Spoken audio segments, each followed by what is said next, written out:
Welcome into Locked On Phillies. The Philadelphia Phillies win another series. Wow, they needed that one against the Seattle Mariners. We'll recap that and preview a huge series with the Los Angeles Dodgers coming up on today's Locked On Phillies. You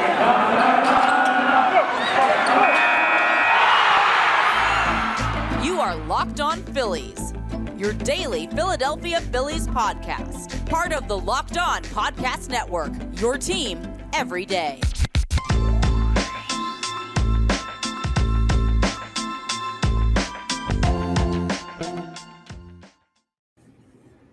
Yes, this is Locked On Phillies. I am your host, Connor Thomas. Been talking Phillies baseball for years on radio and TV, but happy to be here as your host of Locked On Phillies. I want to thank you for making Locked On Phillies your first listen every day. We're free and available wherever you get your podcasts. The Phils with a big win yesterday over the Mariners, a 4-2 victory, and really it only took, well, they needed runners on base. It only took one man and one swing to make this victory happen. The decisive blow being Rhys Hoskins with his grand slam off Logan Gilbert in the fourth inning to set the Phillies up for an opportunity to win this one, and the pitching staff came through in a bullpen game. We talked about it a little bit as the difficulties of a bullpen game. Well, Bailey Falter and company came through for the Phillies and results in their first series win since they took a 4-game sweep of the Colorado Rockies last week, 2 weeks ago. It feels like forever. 2 weeks ago into last week.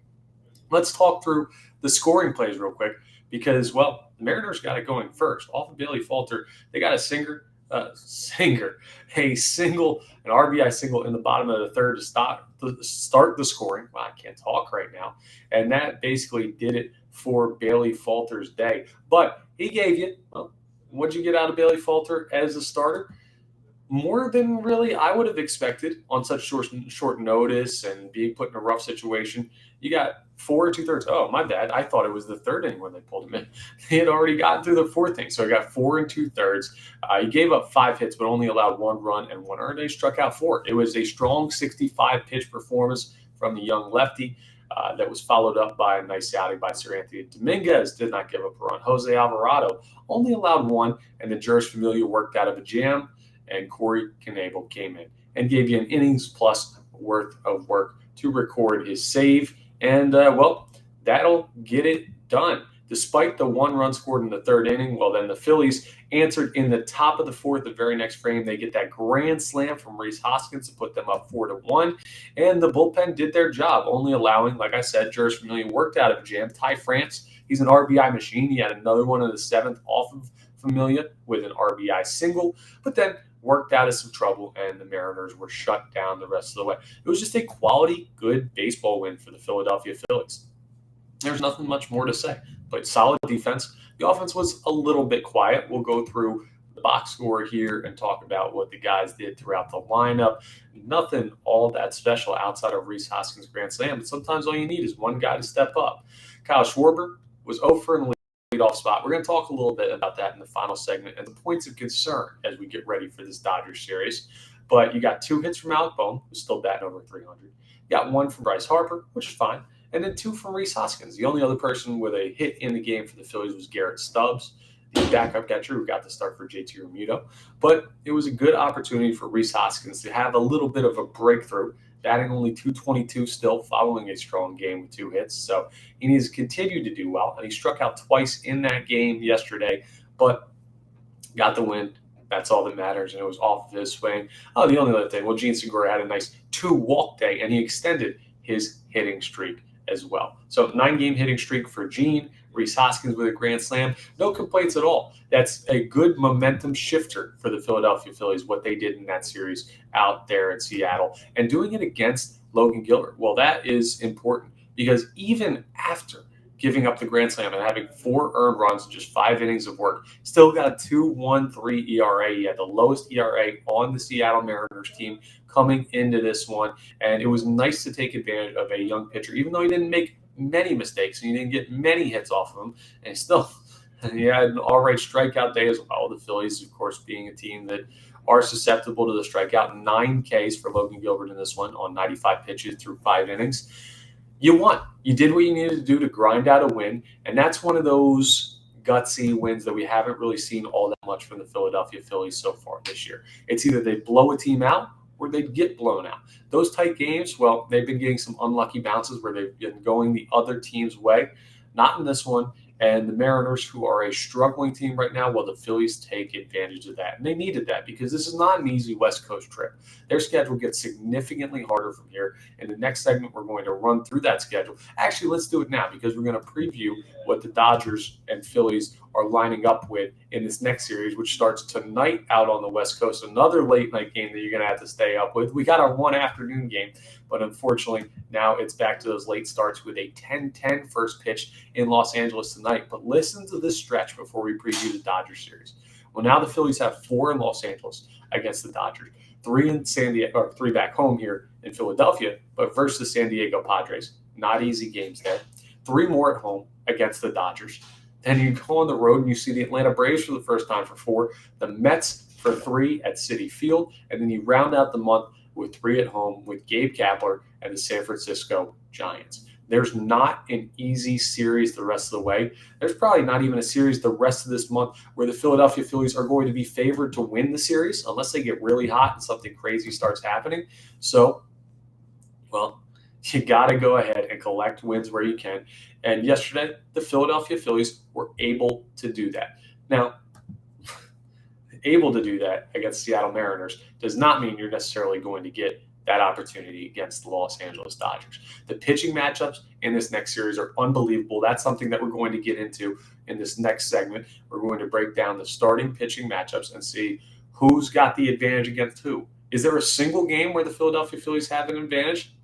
What if I told you I think they actually have 2 games where they have the better pitcher on the mound against the Los Angeles Dodgers? And Rhys Hoskins said post-game yesterday in an interview when he was talking about his Grand Slam and talking about the win over the Mariners, well, hey, we feel like we can match up against anybody. Might be a little hasty considering the quality of the lineup that the Los Angeles Dodgers trot out every single day with 3 former MVPs on this team, and Cody Bellinger, Mookie Betts, and now Freddie Freeman. That team's dangerous. Their pitching rotation is unbelievable. Their bullpen is still strong. Their bench has depth. I mean, they're probably still the odds-on favorite to win the National League. I've got to imagine. I don't know who else it would be. Maybe the Mets, but it's still early in the season, so I got to imagine the Dodgers are that team that's favored. It's going to be a very difficult series for the Philadelphia Phillies out there, Chavez Ravine, Dodger Stadium.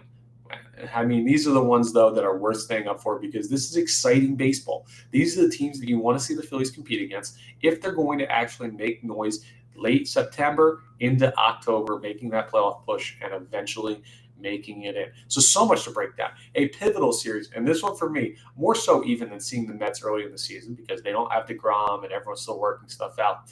Well, this is the point of the season where we're a little bit over a month in and teams are starting to get into their stride, figure out what they are, and really start to step on the gas pedal as we head into the dog days of summer. Well, this is the perfect spot for a measuring stick series against the Los Angeles Dodgers to see, are the Phillies really as bad as we think they are after their inconsistent, we'll call it inconsistent. I was going to say non-consistent, but that's not a word. Inconsistent performance early in the season, or are they a competitive team? We'll see. We'll break that all down with the pitching matchups, with the lineup matchups, everything about the Los Angeles Dodgers or Philadelphia Phillies' next opponent coming up in this next segment on today's Locked On Phillies.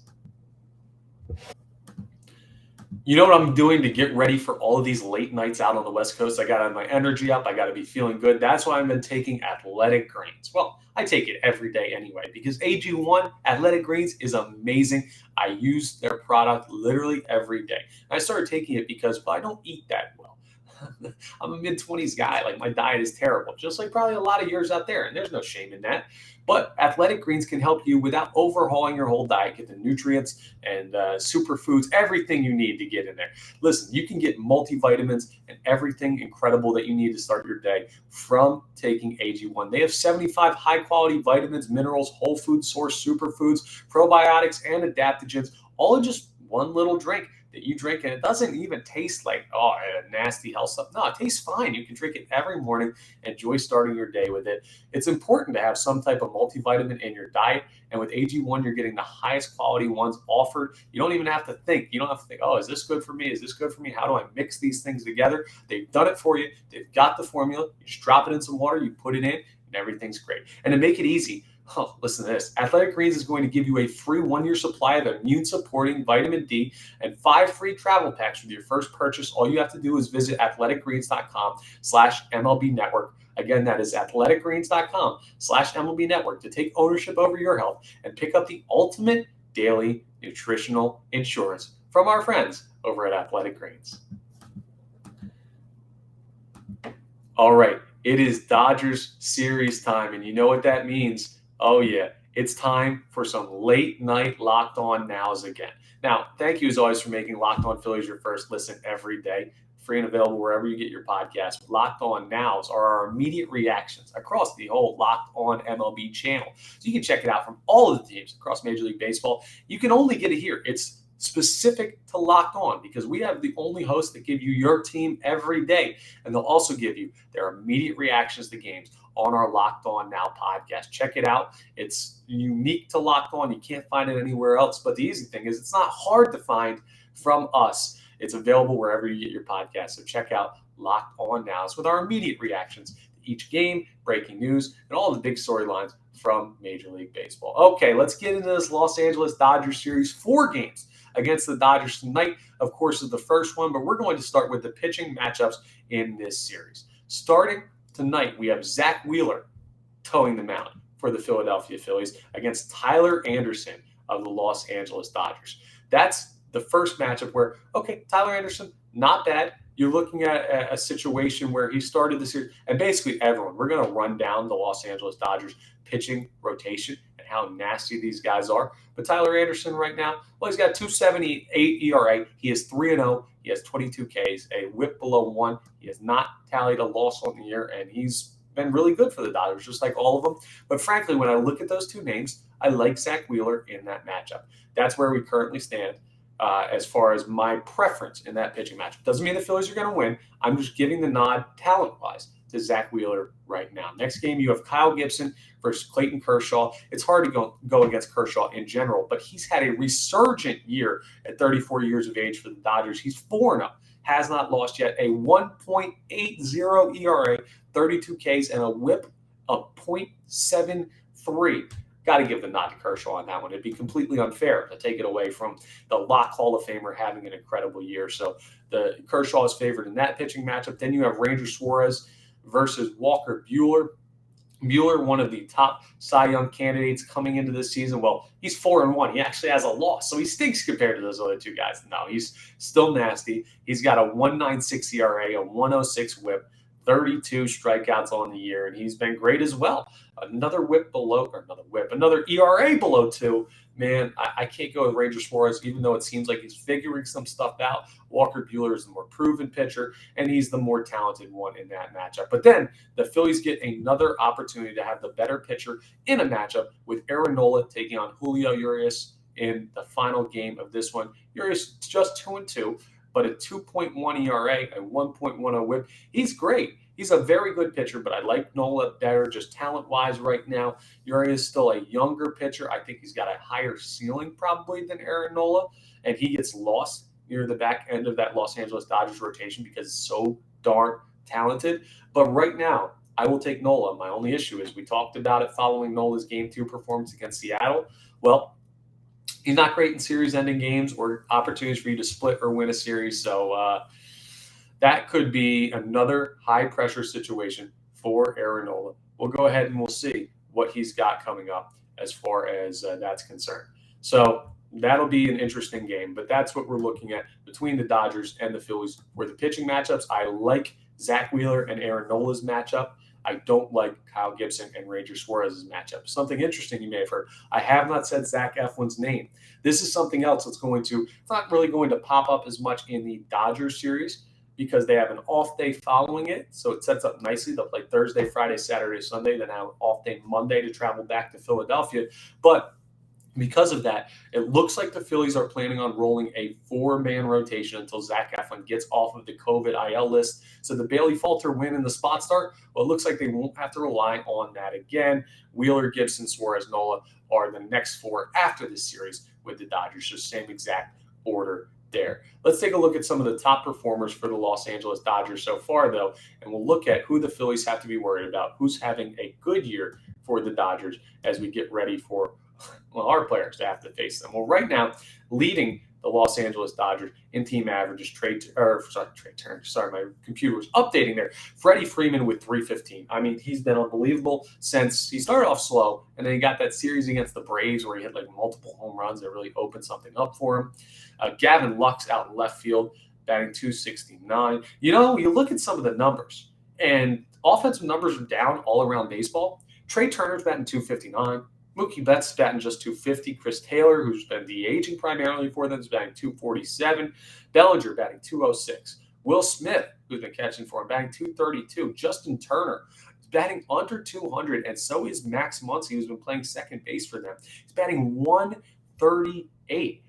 Frankly, the Dodgers lineup, it hasn't been all that talented. They've been relying on talented. Hasn't been all that productive. They're very talented, but they've been relying on pitching with, let's count them up. We just went through it, but I want the total count here of starting pitchers with ERAs below. Yeah, okay, so Clayton Kershaw is below 2. Walker Bueller's below 2. Urias is 2.10. Tyler Anderson is 2.78. Yeah, they got like every pitcher on their roster is basically below a 3 ERA if they've thrown significant innings. That's an issue. That's the strength of this team right now, but the lineup's still dangerous. So the Phillies will have their work cut out for them in tonight's contest and all of the contests going forward in this series. But that's the thing.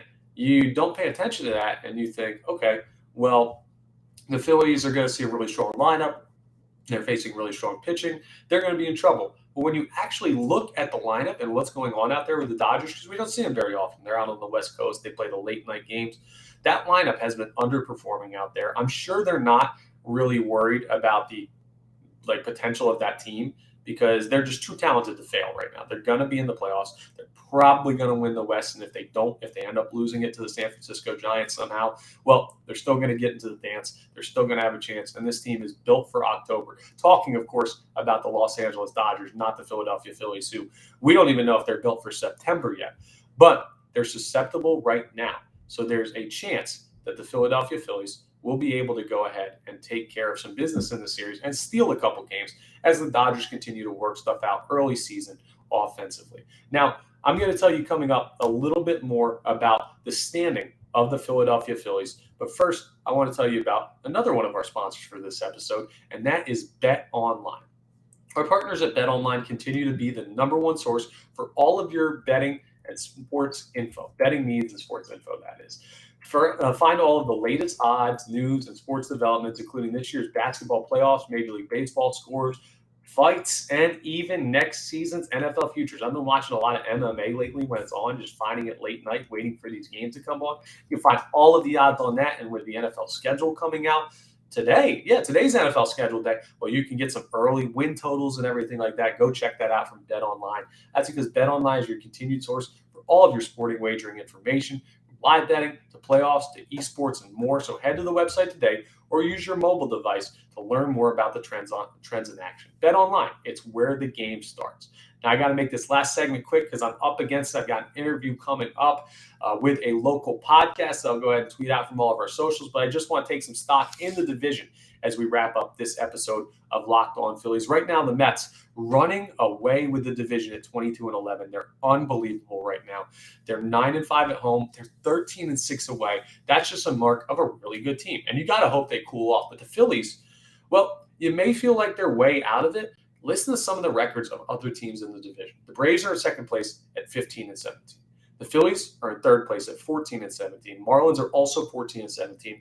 Nationals are 11-22. So the Nationals are 11 games back already. They're way out of it. But the Marlins and Phillies are each 7 games back apiece, and the Braves are 6.5 games back. The Phillies are a half game out of second place, or a tie for second place, rather, in the NL East. I would have taken second place at this point. If you would have told me they were trailing only one team and had a chance to catch up. Now, I wish the gap wasn't as big as 7 games, but the fact is, well, the Phillies aren't significantly underperforming compared to other teams in the division. They have not been as bad as it seems. And even though the expectations were higher record-wise, well, they're on pace for what, I don't know, last year's World Series champion was doing, a Marlins team that a lot of people think could be in the 70 to 75 win, which you want to be better than them. And they are better than that team. I firmly believe that talent-wise, but they're not getting left in the dust by the entire division. And sometimes when you focus on who's in first place, especially when they're a hated rival like the Mets, it can feel like that. It's just not the case. The Phillies are in better shape than it may seem. The problem is they've got a tough stretch coming up. So we'll just have to stay tuned and see how they handle some of the toughest competition they'll see all year. Weather the storm, and then as the schedule gets easier in the dog days of summer and as we head into the fall, make that late push. That's going to be the key to a Philadelphia Phillies playoff run in 2022. Well, that's all the time I've got for you in today's Locked On Phillies. Getting some sleep after this one so I can be up late for the Dodgers' first game against the Phils at 10:10 Eastern Standard Time. I want to thank you as always for making Locked On Phillies your first listen every day. We're free and available wherever you get your podcast. Now make your second listen Locked On MLB. Paul Francis Sullivan, Sully, he's awesome. He knows baseball inside and out. And he'll tell you stories about the game, cover the modern game, take you around baseball. He's got it all. Check out Locked On MLB and make it your second listen. And thank you for always rating, reviewing, subscribing. Been getting a good number of new subscribers lately on YouTube. Follow us on socials. Do all of that great stuff to help improve Locked On Phillies in your listening performance. That's all I've got for you today. I will speak to you all, hopefully after another Phillies win tomorrow.